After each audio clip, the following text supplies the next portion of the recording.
नमस्कार, क्या हाल चाल है। सब ठीक है। बहुत बढ़िया बहुत बढ़िया। अपने और अपने इनको ख्याल रखो और जब टाइम मिले तो वीडियो जरूर देखो। देसी देख बिगर ब्रेक और बगैर लाग लपेट बिल्कुल देसी अंदाज में। अपने आक्रामक और तलखी भरे तेवर करिए जाने वाले चंद्रशेखर आजाद के तेवर सांसद बनने के बाद और तल्ख है गए हैं। उन्होंने चेतावनी दे डाली है कि सरकार को न तो चैन ते सुन दंगो न ही बैठन दंगो। जब तक जनता के हितन को काम नहीं होगो संघर्ष लगातार जारी रहेगो।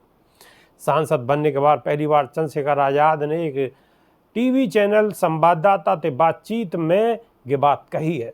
लोकसभा चुनाव में बीजेपी भले ही 400 पार को नारो लगा रही लेकिन सपनों टूट गयो। सांसद चंद्रशेखर आजाद बोले कि जनता ने भाजपा को सबक सिखाया है, जन समर्थन को सम्मान करना चाहिए। चंद्रशेखर आजाद को कहना है कि जो मजबूत गठजोड़ किसान दलित मुस्लिम मगड़ा और पिछड़े को नगीना में बनो, यदि वो यूपी में बन जातो तो कहानी बदल जाती। चंद्रशेखर ने यूपी की महान जनता से अपील करी है कि जो गठजोड़ नगीना में बनायो वो मोकू एक मौको दे तो बीजेपी सत्ता से बाहर रह जाएगी। सांसद चंद्रशेखर आजाद बोले कि मो नगीना की महान जनता ने संसद भेज दी है, अब अन्याय करने वाले चैन से नहीं बैठेंगे। मैं वचन दूं कि किसान नौजवान रोजगार फसल दाम महिला सम्मान के सवाल लगातार सुलगते रहेंगे। इनको जवाब और हिसाब दोनों उनको देना होगा। अब खामोश नहीं बैठूंगा।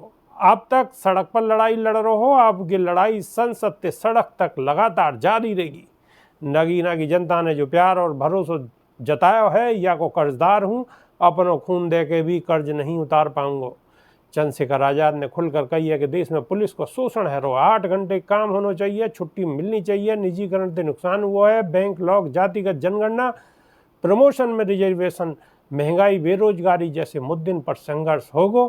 सरकार को चैन से नहीं बैठन देंगे। जब तक जनता के हितन पर काम नहीं होगा तब तक हिसाब किताब बरकरार चुकता करा के छोड़ूंगा। जनता ने चुनो है, अब मजबूत आवाज संसद में गूंजेगी और दुनिया देखेगी। पश्चिम में एक कहावत है कि इंसान बादाम खा के नहीं ठोकर खा के सीखे है। ठोकर कहा के पहुंचो हूँ यहाँ तक। यह बार एक चंद्रशेखर पार्लियामेंट में पहुंचो है और अगली बार सैकड़ों चंद्रशेखर संसद में पहुंचेंगे। पार्लियामेंट में लड़ाई मजेदार होगी और खूब रंग जमेगो। हम मुद्दान की राजनीति करेंगे, हर एक के लिए लड़ूंगा और देश में जहां जानो पड़ेगा वहां गरीब किसान मजदूर महिला सम्मान की लड़ाई लड़ूंगा। नगीना को जिक्र करते हुए ईद को त्यौहार और मुस्लिम भाई ने रोजे रखे लेकिन घर नहीं गए। भीषण गर्मी में भी चंद्रशेखर को चुनाव लड़ाते रहे। कैसे कि कर्ज भूल जाऊंगा, जान भी चली जाएगी तो कम है।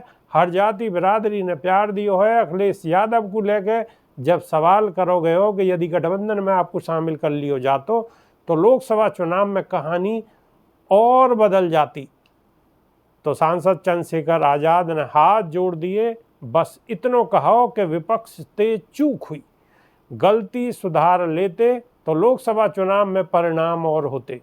बहन जी पर सवाल करोगे हो, नगीना में आपकी घेराबंदी हुई तो वो बोले बहन जी बड़ी नेता हैं, लंबी जिंदगी दे उन्हें कुदरत, उन्हीं की देखरेख में बहुजन के काम पूरे करूंगा। और बीजेपी पर चंद्रशेखर बेहद आक्रामक नजर आए और बोले कि चुनाव के नतीजे तानाशाही को झटका है, बीजेपी को अभी और झटका लगेंगे। कोरोना काल में इन्हीं सड़कन ते मजदूर भूखे प्यासे गुजरे हैं, नेता घरन में है लेकिन अब गरीब की आवाज़ भी मजबूती से सुनी जाएगी।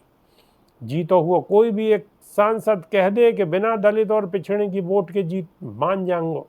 अगर कोई पिछड़ो जाति को वोटन के नहीं आ, कोई नेता यूँ कह दे कि उन्हें पिछड़ी जाति की वोट नहीं मिली तो मैं मान जाऊंगा। अब कौन कौन मजलूमन की आवाज़ बनेगो कि वक्त बतावेगो। वो बोले कि सत्ता और विपक्ष को चैन से नहीं सोने देंगो। अब अन्याय और अत्याचार पर चंद्रशेखर से टकराना होगो। संसद की सीढ़ी तक पहुंचने को चंद्रशेखर आजाद को ख्वाब नगीना लोकसभा की जनता ने पूरा करो है। चंद्रशेखर आजाद बार बार हाथ जोड़कर नगीना लोकसभा की जनता को शुक्रिया अदा करते रहे।